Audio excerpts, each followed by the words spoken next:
Welcome back into Ben Talks Utah Hockey. I'm Ben, your host for the podcast regarding all things Utah Hockey Club. From game previews and post-game breakdowns, player highlights, stats, storylines, this podcast is your ultimate guide for Utah's newest hockey team. We'll dive into the big moments, the key plays, and the rising stars who are putting Utah Hockey Club on the map. Whether you're a lifelong hockey fan, a newcomer to the sport, or you're just curious about Utah's growing hockey community, this is the place to be. So lace up your skates, grab your stick, and join me as we hit the ice and talk all things Utah Hockey Club. All right, and we are back in with another post-game show. The Avalanche taking on the Utah Hockey Club on December 27th on the first game back from Christmas break. So some things that I was looking for in tonight's matchup. Did Utah contain McKinnon, Rantanen, Makar, and Nichushkin? Did Utah put together a complete 60-minute effort? And did they clear their defensive zone, win battles in the neutral zone, and have quick breakouts? And then we had a goaltender matchup of Blackwood versus Karel Vejmelka. And they have similar save percentages and records coming into this game. So I wanted to see who had the edge tonight. And one other thing that I just have to talk about. I was bummed that this game was broadcast on ESPN2 and that I didn't get to watch Nick and Kim in between periods and McConnell and Moore on the play-by-play. The ESPN analysts were saying Utah hockey team and did not know the players as well. And it was honestly, it was just kind of sad as a fan and as somebody that talks about Utah Hockey Club on a podcast. It was just kind of a bummer. I feel like the league has no respect for Utah, and it definitely shows in the national broadcasts. They tended to favor the Avalanche in their coverage, which is to be expected, but it had some come on man moments for me. On one hand, it's good for Utah to be broadcast nationally like that. And on the other, I think selfishly, it just makes me want the local broadcast even more because I love the Utah broadcast team. They do a really great job covering Utah sports. So, but with that, let's get into a little recap, period by period, and we'll just kind of fly through this, and then I say that because I'm looking at this and I've got a couple pages of notes here, so we'll dive right in and we'll just get to it. First period, Utah takes a penalty. Barrett Hayton, he gets called for hooking 4 minutes into the game. McKinnon gets a couple nice chances for Colorado, and they had 4 total shots on that power play. Later on in that period, shots are favoring Colorado 8-3. And I noticed that loose puck battles were being won by Colorado in this period, and it seemed like the puck was glued to their stick, and Utah wasn't able to get much going in that first period. Colorado then takes a penalty. Giovanni Smith, he had an interference. He tripped Valimaki near the blue line, and it sent Utah on the power play for the first time on the night. They get a couple of good looks, but Colorado killed that one off. Shots were 12-10 in favor of Colorado. Nearing the end of the period, Utah showed a little bit of life in the latter part of that first period, and Colorado was also pressuring, but Vejmelka and Blackwood were solid for both teams in net, and this one goes into the end of the first period tied 0-0. Shots were 14-11 in favor of Colorado at the end of the period. It was back and forth. Both teams had some chances, but neither team could capitalize. And then on to the second period. Starting off, Gunther tries a Michigan, but he couldn't get it to go on a nice shift by Utah's second line. And if you're not familiar with the Michigan, and when the broadcast team calls out, oh, he tried a Michigan, go watch. I don't know if it's on Netflix anymore, but there's I believe ESPN did a documentary on the Michigan, and I'm not going to explain it anymore. I could just go on and on about it. It's a it's a sticking point for some people, but go check out that documentary. Just look for it, the Michigan documentary, um, regarding hockey, and you'll get all the information you need there. Um, so Gunther tries the Michigan. He's denied. Vejmelka has a couple of great saves, one coming from McKinnon on a chance alone in the slot, and the crowd was behind Vejmelka this entire game. They chanted veggie a couple of times, veggie, veggie, and he played really well tonight.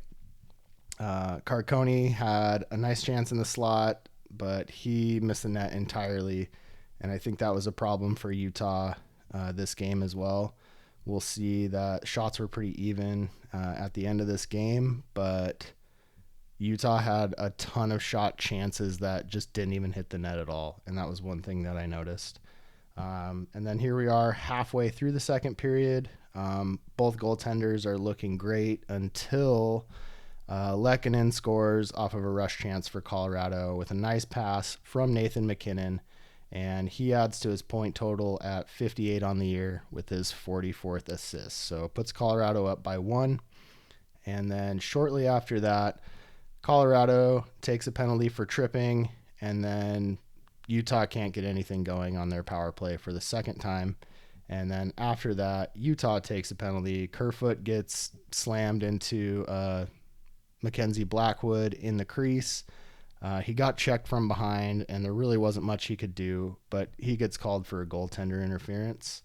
And then at the end of the period, with about 7 seconds left, Nathan McKinnon drops the gloves with Barrett Hayton, and it really wasn't much of a fight. It was over pretty quickly. Hayton didn't want really anything to do with Nathan McKinnon. They call Nathan McKinnon the dog for a reason, and you just don't want any part of that, and Hayton certainly did not. But it seems like this will eventually become a rivalry, and a pretty heated one at that. So things got turned up in the second. Shots ended up being 25-18 at the end of the period, favoring Colorado. Each team clocking in with 9 penalty minutes in the game so far. Colorado looked like they controlled this period, but Utah was hanging with them. They just weren't capitalizing on chances again. Seems to be the story in games that they're trailing. But at this point of the game, they're only down by 1, and we've seen them come back in recent games. Having a 1-goal deficit has not been a deterrent for them to get it going. Blackwood was hot in net for Colorado, stopping all the shots he had seen to that point. Vejmelka was also playing well, keeping Utah in the game when it could have easily been a 3-4 goal deficit at this point. On the goal that was scored by Lehkonen, Vejmelka was respecting McKinnon's shot and speed and power. He had a really shifty move coming into the zone with speed, and he just changes direction so quickly, and there was really nothing Vejmelka could do. He was respecting that shot, and just a nice tip in from Lehkonen. And that brings us into the third period, where Colorado gets a penalty to start on Rantanen. He got a tripping penalty a couple minutes into the third. He tripped Olli Mata in the corner, which led to a Nick Schmaltz goal on the power play on a shot from Sergachev from the point. Cooley also gets an assist on the goal, and Utah capitalizes on their power play. So they had 3 chances this game. They get 1 of 3, and Utah has tied it back up at 1. Midway through the period, Utah's been pressuring, and they've led on the shot in the shot department up to this point in the period with 10 to Colorado's 2. And Vejmelka was looking sharp heading into the later stages of the game, stopping 27 of 28 shots. And with 8 minutes left in the game, Lehkonen gets his second goal on a Colorado rush chance from McKinnon and Nichushkin, severing the tie late in the third with 5 minutes left in the game. So he was left alone in front of the net, and he buried it, and it looked easy for him on an odd man rush. Really nothing Vejmelka could do. Again, he stops the initial shot, and Lehkonen is just right there, Johnny on the spot, and he buries an easy one in front of the net to put Colorado up by 1. And heading into the later stages of the third, Vejmelka gets pulled with about 2.5-ish minutes left in the game, and Rantanen scores on an empty net goal, and McKinnon assists on this one as well for his third point of the game. He's got 60 points on the year and 46 assists. Guy is just having a year. He's putting in a good bid for the Hart Trophy this year, I would say. So at this point, it's 3-1 for Colorado. Vejmelka gets pulled again, and Clayton Keller almost makes it a 1-goal game, but Blackwood denies him on the 5-hole chance, and really it just isn't in the cards for Utah tonight. Lehkonen scores another empty net goal, and he gets his first hat trick of his career on that empty netter. Game ends 4-1, and Utah fans go home tonight disappointed from the Delta Center.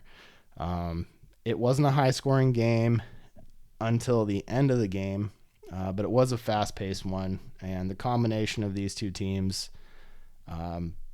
it's impossible to not notice the speed. It looked like Utah was hanging with them, and it looked like they were going to make it interesting there in the end, but Lehkonen getting that goal, his second, that kind of put it away, and Utah just couldn't get anything back after that, even though they had their chances. I called for the over in points this game. The over under was 6.5, and originally coming in it was at like 5.5, between 5.5 and 6.5, and so we don't see the over, even though I thought we were going to. I thought Utah was going to put up a couple more goals. But Mackenzie Blackwood had a stellar night for Colorado. It's not saying that Vejmelka played bad. He did not. He played really well too, only letting in 2 goals under his average. So both guys, both goal. This is a story of 2 goaltenders just playing really well, and one team getting the better of the other, and I just thought this game boiled down to the goaltending, because both teams had their chances.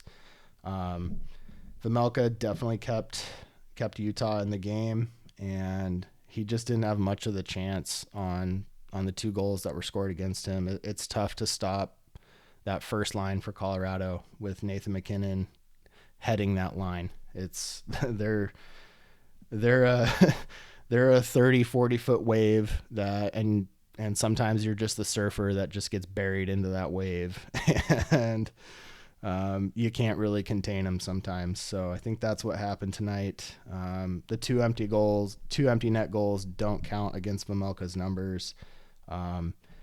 Utah's power play, they stay hot even though they lost, going 1 for 3, while Colorado goes 0 for 2 on their chances. And I think that was another reason that Utah stayed in this game at all, is they stayed out of the box and only taking 2 penalties, which is well below their average for what they normally take. And I think that was part of the reason why this wasn't a 6-1 game. A huge part of it. They did well to stay out of the box tonight, and they needed to. Unfortunately, just a little bit too late. Couldn't get much past Blackwood, and he stands on his head for Colorado tonight. And that trade with San Jose is proving to be a really good one.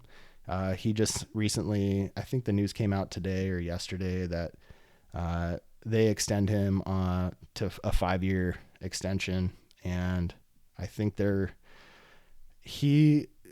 Blackwood looked okay in his first few seasons in the league, but he just didn't have. He was on rebuilding teams throughout the first part of his career, and now that he's on a playoff contender with goal production in front of him, and he's playing with a ton of confidence. And so good for him. I mean, it's good for a goaltender that has that skill and that awareness and that ability to just have a good team in front of them. And Colorado is a good team. They've been streaky coming into this stretch of the season, but they have, with this win, they're now on a 4-game winning streak, and Utah is on a 2-game losing streak. So Utah, they fall to 16, 13, and 6, while Colorado improves to 22, 15, and 0. So I was thinking maybe this one could go into overtime until Lehkonen buried that second one to make it 2-1 and late into the third, and with about 5 minutes left. And I was just like, oh man, like it's going to be another late night. It's almost 1:00 here in Florida. And as I'm recording this, so on one hand, I'm kind of glad it didn't go into overtime, and then on the other, I'm pretty bummed that it didn't. And Utah doesn't get any points out of this one. They really needed points in this game, just to try. They needed at least that 1 point in overtime just to get themselves ahead of the St. Louis Blues and get up to 39 points. You'd like to see them get that win, get up to 40 points, and make a case to get into that slot for the wild card, but they don't get it done tonight. Utah's goal scorers and their snipers have been held off in the last 2 games, and they just haven't been able to find the twine, and they've ran into some good goaltending. So we'll see what's next for Utah. We've got, let's see, we have coming up on Sunday, we've got Seattle in an away game, and then the next day we turn around in Edmonton, and we are in another back-to-back on the road. And Utah's look good on the road. It's a bummer that they can't seem to get it together in the Delta Center, but they've got a stretch of four away games coming up, and with a back-to-back thrown in there. So we'll see if the boys can get it done on the road, pack their bags, and get some points out on the road here as we head to Seattle. I'll be coming at you with a pregame show. Let's see, I'll probably be dropping that at some point tomorrow night, which would, well, I guess it's tonight where I live in Florida here. So bear with me, but I'll be doing a little pregame show. It'll be a quick one. It'll probably be 10, 15 minutes or so. But just a little pregame to look towards that Seattle game that's coming up. And I might even, we'll see how I'm feeling, but I might even just do a double whammy there with Seattle and Edmonton, since it's a back-to-back. So that way I don't have to do multiple shows in a day and do a post and a pregame and a post and a pregame. So we'll see. But yeah, Western Conference games. We need to get points here against Central Division teams like tonight. Unfortunately, just can't get it done. And yeah, Utah, we're on the outside looking in right now, and hopefully we can put something together here on the road and come away with some points and stay above 500 here on the road. So I think that'll about wrap it up here for tonight. A little bit quicker than some of my other post games have been, but if you made it this far, I really appreciate you listening. This is Ben Talks Utah Hockey. You can find me on X. You can find me on Reddit. You can email me. My email is bentalksutahhockey@gmail.com. My other handles are bentalksutahhc, and you can find me on Instagram. It's bentalksutahhockey with underscores in between those words. But Instagram just doesn't really seem to be a pop-in place for NHL content. So I might even just get rid of that, because it's really not nobody's interacting on that side of things. But look for me on X. I think that's probably where most of y'all are going to be chatting about things. So it's Ben Talks Utah HC. I'm creating I'm creating like little wouldn't even call them like memes, but I'm doing like little player cards with some kind of funny things thrown in there, and so look for that and repost that kind of stuff, because there have been a few people that have gotten some kicks out of that on Reddit and seem to enjoy it. So I'm gonna keep doing those when I do find the time. I spend more time than I think I probably should doing those, but I do have fun with it, and I do have fun with this podcast. I really enjoy it. So when I sit down to talk in front of this microphone to the few people that are listening, I do appreciate you. And yeah, we'll see you on the next one. This has been Talks Utah Hockey. I appreciate you listening, and keep tuning in.